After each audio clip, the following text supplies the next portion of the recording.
গল্পে মহাকালের আজকের নিবেদন প্রখ্যাত সাহিত্যিক হেমেন্দ্র কুমার রায়ের লেখা ভূতের গল্প। ভূত যখন বন্ধু হয়। গল্প পাঠে আমি দীপ্ত কর্মকার। তাহলে আজকের গল্পটা শুরু করা যাক। ভূতেরা বন্ধু হয় এমন কথা ভাবতেও অবাক লাগে। আমাদের ছোট থেকে একটা ধারণা বদ্ধমূল হয়ে আছে, ভূত মাত্রই মানুষের শত্রু।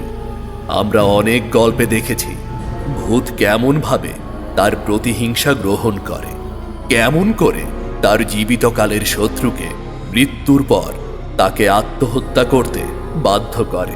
কিন্তু এর ব্যতিক্রমও আছে। একটি গল্পে তার সামান্য দৃষ্টান্ত রয়েছে।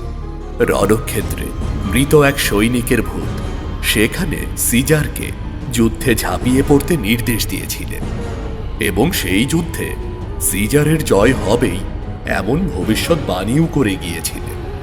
পরম বন্ধুর মতো ভূত সেখানে পথের সন্ধান দেখিয়েছিলেন। আমাদের এবারের গল্প আরেক বন্ধু ভূতের। ভূত এখানে পরম হিতৈষীর মতো এক নরপতিকে ইঙ্গিত দিয়েছে তার আসন্ন বিপদে। যদিও সে রাজাকে বিপদের হাত থেকে বাঁচাতে পারেনি, তবুও তার উপদেশ মতো কাজ করে রাজা সাময়িক অব্যাহতি পেয়েছিলেন। কিন্তু ভবিতব্যের হাত থেকে রাজা শেষ পর্যন্ত নিষ্কৃতি পাননি। কেই বা পায়? তখন ইংল্যান্ডের রাজা প্রথম চার্লসের রাজত্বকাল বেশ অশান্তিতেই কেটেছিল। এর কারণ তার রাজনীতি। চার্লস মনে করতেন রাজা ঈশ্বরের প্রতিভূ। ঈশ্বরই রাজাকে প্রেরণ করেন এবং রাজাই পারেন ঈশ্বরের বিধান মতো রাজ্য শাসন করতে। চার্লস তার সংস্কারে ছিলেন ভীষণ একগুঁয়ে। ধর্মীয় বিশ্বাস নিয়ে গির্জা প্রভৃতির মধ্যেও রাজকীয় আড়ম্বর আনতে চেয়েছিলেন। গির্জা ইত্যাদি ধর্মীয় স্থানে রাজকীয় আসবাব এবং বিলাসবহুল সামগ্রীর যোগান দিতে গিয়ে বহু অর্থের প্রয়োজন হয়ে পড়ল। অর্থের সংকুলান করতে গিয়ে চার্লসকে নিত্য নতুন করে কর চাপাতে হলো রাজকোষ ভর্তি করার জন্য। কর ভারে পীড়িত মানুষ তখন প্রায় ক্ষেপে গেল। কমন্স সভাও ছিল এর বিরোধী। তারা চিৎকার করে জানালো রাজার প্রবর্তিত এই করনীতি যে বেআইনি। ফলে রাজার সঙ্গে কমন্স সভার বিরোধ লাগল।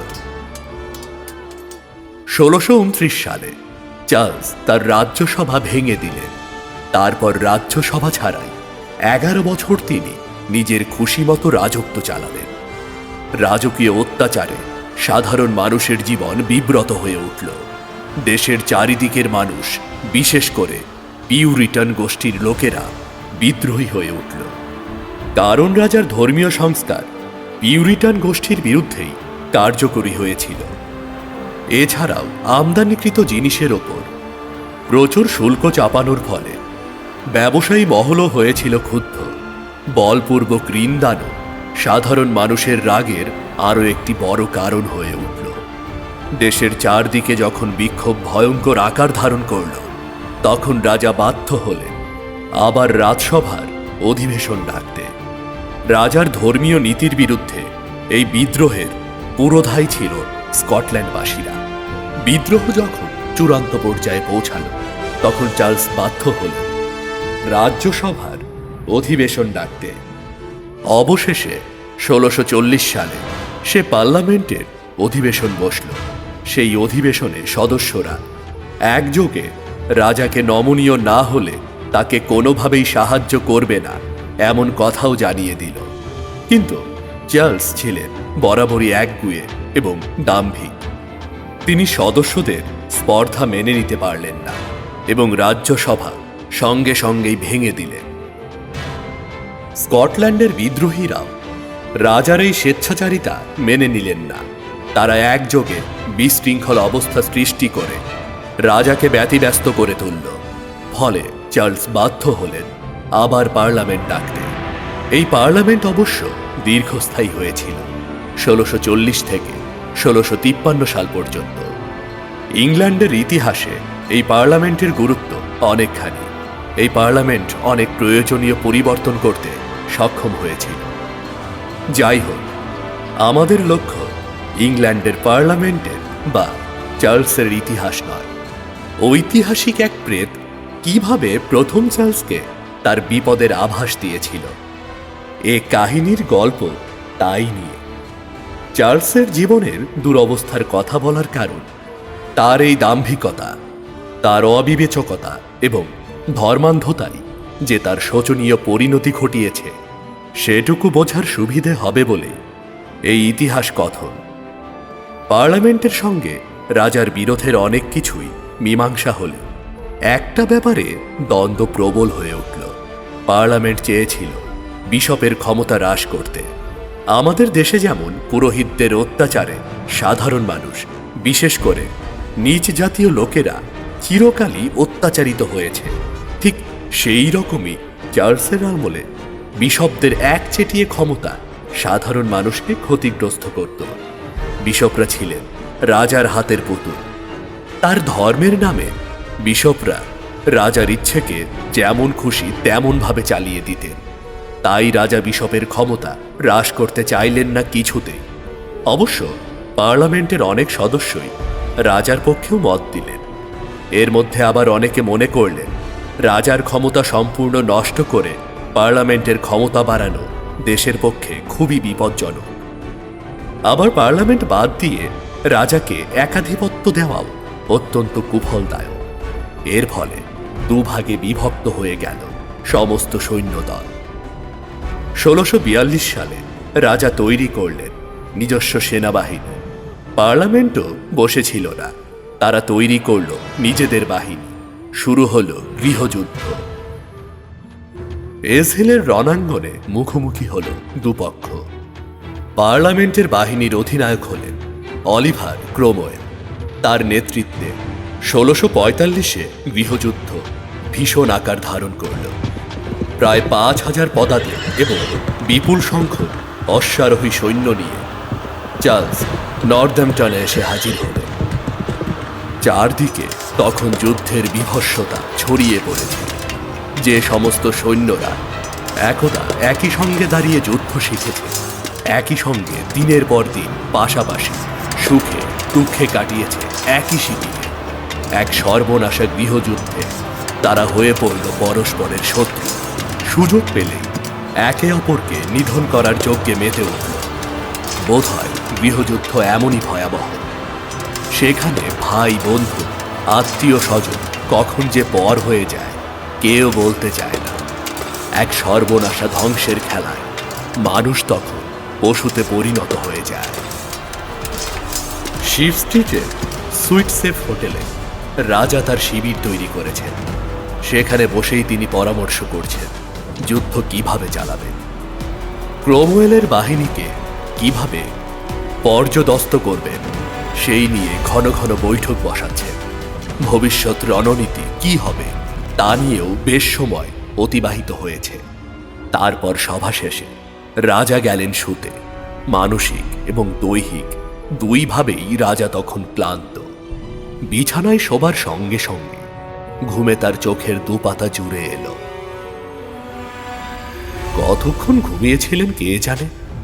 হঠাৎ একটা অস্পষ্ট খসখসে আওয়াজে তার ঘুম ভেঙে গেল।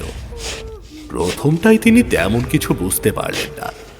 আসলে তখনও তার ঘুমের রেশ কাটেনি, চোখে তন্দ্রাও লেগে আছে। এরই মধ্যে প্রায় অন্ধকার ঘরে শুনতে পেলেন কে যেন ঘরের চারপাশে ঘুরে বেড়াচ্ছে। যুদ্ধের সময় গোপনে তার ঘরে শত্রুপক্ষের কারো আশাও বিচিত্র নয়। বিছানার পাশে রাখা নিজের তলোয়ারটা নিমেষের মধ্যে টেনে নিলেন। তারপর মনে সাহস এনে জিজ্ঞাসা করলেন, কে কে তুমি? এত রাতে আমার ঘরে কি করতে এসেছো? কে তুমি? রাজা যেন হাওয়ার সঙ্গে কথা বললেন, কারণ কেউই তার প্রশ্নের কোনো উত্তর দিল না। কিন্তু স্পষ্ট বোঝা গেল কেউ যেন তার শয্যার চারপাশে হেঁটে বেড়াচ্ছে। আর সুযোগ দেওয়া সমীচীন নয় ভেবে রাজা তলোয়ার নিয়ে বিছানায় উঠে বসতে গেলেন। হঠাৎ তার মনে হলো ফিস ফিস স্বরে আগন্তুক তাকে কিছু যেন বলতে চাইছে। আওয়াজটা কেমন যেন ফ্যাস ফ্যাসে আর হিস হিস ধরনের।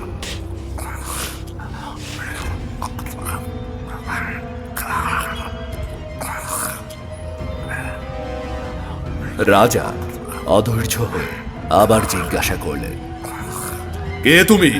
কি বলতে চাইছো এত রাতে আমার ঘরে এসে?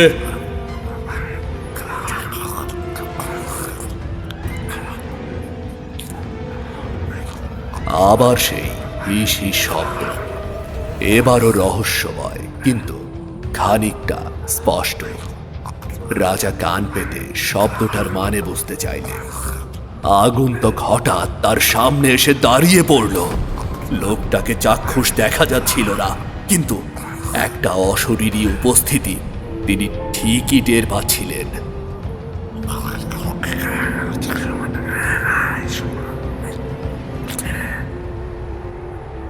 আবার হিস হিস শব্দ হতেই রাজা স্পষ্ট শুনতে পেলেন, আমাকে চিনতে পারছো না রাজা?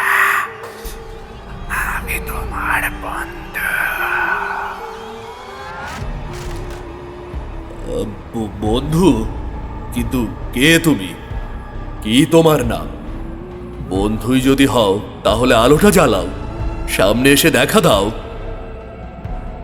রাজা বোধ হয় আলো জ্বালাবার জন্য উঠতে যাচ্ছিলেন, কিন্তু সেই ছায়ামূর্তি বাধা দিল। আলো জ্বালিও না, আলো জ্বালালে আমি এখানে থাকতে পারবো না। বেশ, আলো জ্বালাবো না, কিন্তু তোমার পরিচয়টা দাও। আমি স্ট্যাফোর্ড। স্ট্যাফোর্ড? কি আশ্চর্য, সে তো অনেকদিন আগেই মারা গেছে। তোমার জন্যই আমি মারা গিয়েছিলাম। জীবিতকালে আমি সর্বদাই তোমার বন্ধু ছিলাম, সর্বদাই তোমাকে আমি সুপরামর্শ দিতাম। আমি তো সে কথা অস্বীকার করিনি। চারিদিকে আমার অনেক শত্রুর মধ্যে তুমিই ছিলে আমার যথার্থ বন্ধু। রাজ পরিবারের জন্য তোমার আত্মত্যাগ আমি ভুলিনি বন্ধু। তোমার নিশ্চয় মনে আছে, তোমার রাজতন্ত্রের নীতি প্রতিষ্ঠার জন্য যারা যারা আত্মত্যাগ করেছে তাদের মধ্যে আমি সর্বপ্রথম প্রাণ দিই। যতদিন বাঁচব সে কথা আমি মনে রাখব। এ যুদ্ধে জয়লাভ করলে তোমার জন্য আমি স্মৃতিসৌধ স্থাপন করব রাজকীয় মর্যাদায়। কিন্তু বলে হঠাৎ করে স্ট্যাফোর্ড চুপ করে গেল। তারপর বেশ কিছুক্ষণ তার কোনো শব্দ নেই। রাজাও অধৈর্য হয়ে পড়েছে। তিনি জিজ্ঞাসা করলেন, কিন্তু কি, তুমি চুপ করে গেলে কেন বন্ধু? বলো, তুমি কি বলতে চাইছিলে, বলো। আবার ধীরে ধীরে সেই ফ্যাস ফ্যাসে আওয়াজটা ভেসে এলো। জীবিত অবস্থায় আমি যেমন তোমার বন্ধু ছিলাম, মৃত্যুর পরেও আবার প্রেতাত্মা তোমার বন্ধুই আছে। তুমি একটু আগে বলেছিলে না আমার জন্য স্মৃতিসৌধ স্থাপন করে দেবে? রাজা, তুমি আর কোনোদিনও সে সুযোগ পাবে না। কি বলছো তুমি? কি বলছো? ঠিকই বলছি। স্থূল দেহে তোমরা যা দেখতে পাও না, সূক্ষ্ম দেহে আমরা ভূত ভবিষ্যৎ বর্তমান সব কিছুই দেখতে পাই। আমি বন্ধু হিসেবেই তোমাকে বারণ করতে এসেছি, এ যুদ্ধ বন্ধ করো। না না না না, তা হয় না। আমি রাজা চার্লস, ঈশ্বরের প্রত্যক্ষ প্রতিনিধি। আমার শরীরে রাজ রক্ত বইছে। সামান্য এক ক্রোমওয়েলের দম্ভ আমি সহ্য করব না। তাকে আমি ধ্বংস করে ছাড়বই। পারবে না বন্ধু, তুমি তা পারবে না। আর কোনোদিনও তোমার পক্ষে তোমার প্রবর্তিত রাজতন্ত্র প্রতিষ্ঠা হবে না। মৃত্যুর পর আমি জেনেছি এক নায়কতন্ত্রের দিন ফুরিয়ে আসছে। ক্রোমওয়েল সাধারণ মানুষের প্রতিনিধি। ওকে হারানো তোমার পক্ষে সম্ভব নয়। আমি তোমাকে এও বলে রাখছি, জীবনে আর কোনোদিনও কোনো যুদ্ধে তুমি জয়লাভ করতে পারবে না। তাই বলছি বন্ধু, আপোষে সব কিছুর মীমাংসা করে নাও। কথাগুলো বলেই লর্ড স্ট্যাফোর্ডের ভূত যেন হাওয়ায় মিলিয়ে গেল। এরপর রাজা শূন্য বিছানায় অনেকক্ষণ একা একা বসে রইলেন। একটু আগের সবকিছু ভালোভাবে তলিয়ে দেখলেন। তারপর হঠাৎ তার মনে হলো এসবই অলীক এবং দুঃস্বপ্ন। মুখে চোখে ঠান্ডা জল দিয়ে আবার তিনি শুয়ে পড়লেন। সেই রাতেই বোধহয় ভোর রাতে আবার স্ট্যাফোর্ডের আত্মা তাকে দেখা দিল। পূর্বের কথাগুলি আবারও তাকে জানিয়ে সাবধান করে দিল। এবার আর রাজা দুঃস্বপ্ন বলে উড়িয়ে দিতে পারল না। তিনি ঠিক করলেন স্ট্যাফোর্ডের আত্মার উপদেশ গ্রহণ করবেন। তিনি আর যুদ্ধে অগ্রসর হলেন না। 1645-এর 14 জুন জেসবিতে ক্রোমওয়েলের বাহিনীর কাছে চার্লস প্রচণ্ডভাবে পরাজিত হলেন। তারপর 1646-এর গোড়ায় তিনি ক্রোমওয়েলের কাছে আত্মসমর্পণ করতে বাধ্য হলেন। স্ট্যাফোর্ডের প্রেতাত্মা বন্ধুর কাজই করেছিল। রাজাকে সসৈন্যে বিনষ্ট হওয়ার হাত থেকে বাঁচিয়েছিল। কিন্তু ভবিতব্য খণ্ডন করা যায় না, তা মেনে নিতেই হবে। রাজা প্রথম চার্লসকেও তার নির্দিষ্ট ভাগ্য মেনে নিতে হল। প্রায় 3 বছর পর পার্লামেন্টে রাজার বিচার চলল। বিচারের শেষে রাজাকে পার্লামেন্টে চুক্তিবদ্ধ হবার নির্দেশ দিল। কিন্তু রাজরক্তের দম্ভ কাটিয়ে উঠতে পারলেন না চার্লস। ভুলে গেলেন বন্ধু স্ট্যাফোর্ডের প্রেতাত্মার সাবধান বাণী। স্ট্যাফোর্ডের প্রেত রাজাকে মীমাংসায় আসতে বলেছিল। রাজা তা শুনলেন না। তিনি স্পষ্ট জানালেন তিনি রাজা, তিনি সর্বশক্তিমান। সাধারণ মানুষের সঙ্গে কোনো রকমে কোনো চুক্তিতে আসা তার পক্ষে সম্ভব নয়। এবং গোপনে তিনি নিজের সৈন্যদলকে সাজাতে শুরু করলেন আবার যুদ্ধের জন্য। ক্রোমওয়েল রাজাকে বিশ্বাস করতে পারলেন না। তার শক্তি তখন অনেক বেড়ে গেছে। যারা পার্লামেন্টে রাজার সপক্ষে ছিলেন তাদেরকে তিনি বিতাড়িত করলেন। আর র্যাম্প নামে পরিচিত পার্লামেন্টের বাকি সদস্যরা রাজাকে পুনর্বিচারে বসালেন এবং শেষ পর্যন্ত রাজাকে স্বৈরাচারী এবং দেশের পরম শত্রু হিসেবে চিহ্নিত করে তাকে দোষী সাব্যস্ত করলেন। শেষ বিচারে 1949 সালে রাজাকে গদিচ্যুত করে তার মৃত্যুদণ্ডাদেশ দেওয়া হল। 1649 সালে তার শিরচ্ছেদ করা হয়। স্ট্যাফোর্ডের প্রেত অনিবার্য ধ্বংসের হাত থেকে রাজাকে বাঁচাতে চেয়েছিলেন। প্রেত বলে গিয়েছিল পার্লামেন্টের সঙ্গে একটা মীমাংসায় আসতে। কিন্তু অহংকারী রাজরক্ত পরম বান্ধবের উপদেশ কানে তোলেনি। তাহলে হয়তো ইতিহাসের ধারাটাই পাল্টে যেত, হয়তো অন্য কিছু হতো। আপনারা শুনছিলেন গল্পে মহাকালের নিবেদনে প্রখ্যাত সাহিত্যিক হেমেন্দ্র কুমার রায়ের লেখা ভূত যখন বন্ধু হয়। গল্প পাঠে ছিলাম আমি দীপ্ত কর্মকার।